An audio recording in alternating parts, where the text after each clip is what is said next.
اس کی ثبوت میں ایک حدیث ہے جس میں شائبہ کیا بالکل کلیئر کٹ ملتا ہے کہ خودکشی والے کی بھی مغفرت ہو جائے گی. وہ صحیح مسلم میں ایک حدیث ہے اور وہ آپ کو مشکات کی تیسری جلد میں بھی مل جائے گی. یہ مختلف جرائم کے حدود والے چیپٹر کے اندر ایک صحابی تھے طفیل بن عمر الدوسی، قبیلہ دوس سے تعلق رکھتے تھے. حضرت ابو ہریرہ بھی اسی قبیلے سے تھے.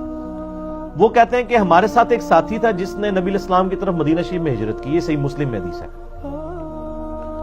تو راستے میں بیمار پڑ گیا.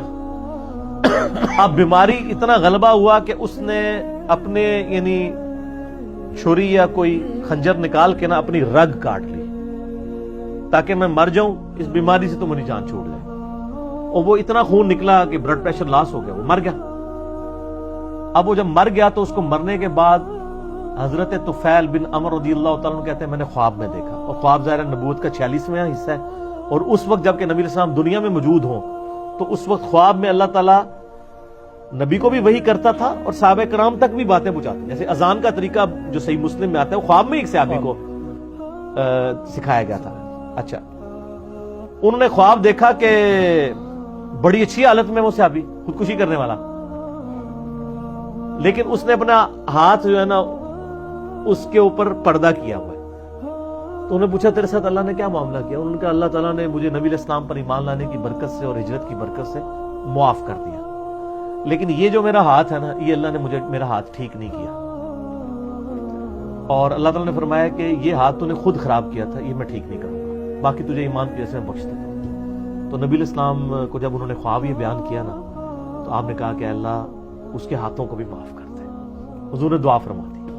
اچھا، اس سے یہ بات پتہ چلی کہ آپ صلی اللہ علیہ وسلم نے یہ چیز انڈورس کر دی. ایک تو خودکشی والے کے لیے دعائے مغفرت کر دی، دوسرا اس سے یہ بھی پتہ چلا وہ خواب بھی انڈورس کر دیا کہ ہاں بخشا تو پہلے گیا تھا، صرف ایک ہاتھ ہی اللہ تعالیٰ نے اس سے عذاب نہیں ٹالا تھا. عذاب کیا مطلب وہ مفلوج ہی تھا. تو یہ چیز ان محدثین کو سپورٹ کرتی ہے اور امام ترمذی کے موقف کو غلط ثابت کرتی ہے کہ حدیث وہ صحیح ہے، اور جو محدثین نے تعویل کی ہے نا کہ توبہ قبول ہو جائے گی وہ بالکل ٹھیک ہے. اچھا، اس میں ایک اور پوائنٹ بھی پتہ چل گیا جو میں نے ایک دعویٰ کیا تھا کہ امام شافعی کا قول ہے کہ اگر کوئی صحیح حدیث بھی اجماع امت کے خلاف ملے تو وہ نہیں ایکسیپٹ کی جائے گی، خبر واحد. اب یہ صحیح حدیث کو اجماع امت نے ریجیکٹ کر دیا، اس حوالے سے ریجیکٹ نہیں کرنا چاہیے، تعویل کر لی کہ خالدین فیہا ابدا کا مطلب امت نے یہ نہیں لیا کہ خودکشی والا ہمیشہ دوزخ میں رہے گا، بلکہ لیا a long period of time. اجماع نے تو یہی لیا ہوا ہے نا. کوئی مسلمان کسی کا عقیدہ نہیں ہے. میں نے بتایا مسلم شریف میں نبی علیہ السلام نے تو جنازہ نہیں پڑھا لیکن آپ نے روکا بھی نہیں. وہ تو آپ نے شہید مقروض کا بھی جنازہ نہیں پڑھا جب تک قرض نہ اس کا ادا کیا جائے. تو اس سے یہ بھی بات پتہ چل گئی کہ اجماع امت جو المستدل الحاکم میں حدیث ہے 399 انٹرنیشنل نمبر کے مطابق کہ میری امت کبھی بھی گمراہی پر جمع نہیں ہوگی.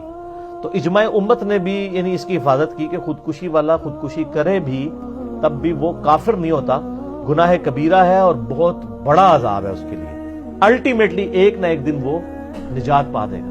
وہ تو بخاری مسلم میں حدیث ہے نا کہ جس نے ایک دفعہ کلمہ پڑھا صدق کے دل سے بھی اپنا عذاب بھگت کے ایک نہ ایک دن وہ دوزخ سے نکال کے جنت میں لے جایا جائے گا. لیکن سر یہ اس میں بھی یاد رکھیے گا، یہ لوگ کہتے ہیں نا ایک پھیرا لگے گا، یہ بڑا مشکل کام ہے سر. ہم تو موم بتی کے فلیم پہ ایک منٹ کے لیے نہیں ہاتھ رکھ سکتے، دوزخ کا تو ایک منٹ کا پھیرا بھی نہیں کوئی برداشت کر سکتا، اور پھر ہزاروں سال کا ان امیجنیبل ہے سر.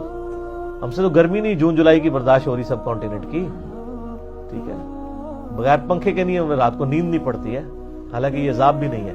اور بخاری مسلم کی حدیث ہے کہ جو آخرت کا عذاب، آخرت کی جو آگ ہے نا دوزخ کی، وہ دنیا کی آگ سے 70 گنا زیادہ تیز ہے.